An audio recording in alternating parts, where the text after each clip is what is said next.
अस्सलाम वालेकुम and welcome to horror story. ये स्टोरी है कमरा नंबर 307 की और आप देख रहे हैं पार्ट नंबर 1। रात के ठीक 2 बज रहे थे। अली ने होटल के कमरा नंबर 307 का दरवाज़ा आहिस्ता से बंद किया और थके हुए अंदाज में बेड पर गिर गया।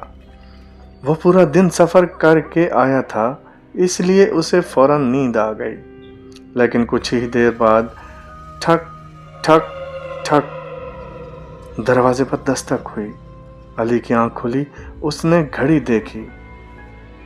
तकरीबन रात के 2:13 हो चुके थे। इस वक्त कौन हो सकता है? वो बड़बड़ाया।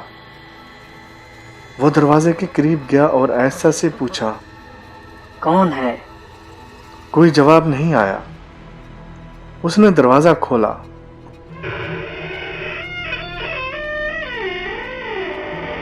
बाहर कोई नहीं था। खामोश सुनसान कॉरिडोर और टमटमाती हुई लाइट। अली ने दरवाज़ा बंद किया और वापस बेड पर लेट गया। शायद मेरा कोई वहम था, इसने खुद को तसल्ली दी। लेकिन जैसे ही इसने आंखें बंद की, दोबारा से उसी दरवाजे की आवाज़ आने लगी, ठक ठक ठक। इस बार आवाज़ पहले से ज़्यादा तेज़ थी। अली गुस्से में दरवाज़ा खोलने गया, मगर इस बार जैसे ही इसने हैंडल पकड़ा, दरवाज़ा खुद ही आहिस्ता से खुल गया। कॉरिडोर में एक लंबी सी स्याह परछाई खड़ी थी। अली का दिल जोर जोर से धड़कने लगा। कौन है वहां? परछाई आहिस्ता आहिस्ता इसकी तरफ बढ़ने लगी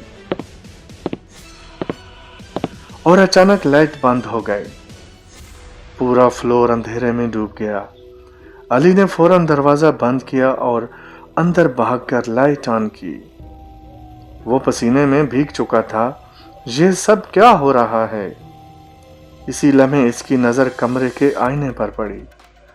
आईने में वो अकेला नहीं था, इसके पीछे वही स्याह परछाई खड़ी थी। अली ने फौरन पीछे मुड़कर देखा, लेकिन वहां तो कोई नहीं था। वो दोबारा आईने की तरफ देखता है। परछाई अब और करीब आ चुकी थी। अली के हाथ कांपने लगे।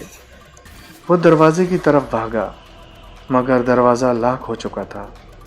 खोलो खोलो खोलो खोलो, वो जोर जोर से चिल्लाने लगा। अचानक कमरे की लाइट खुद ही बंद हो गई। अब सिर्फ आईने में हल्की सी रोशनी थी और इस रोशनी में परछाई अब बिल्कुल अली के पीछे खड़ी थी। और फिर एक सर्द आवाज गूंजी, तुम्हें यहाँ नहीं आना चाहिए था। अगली सुबह होटल स्टाफ ने कमरा नंबर 307 का दरवाजा खोला।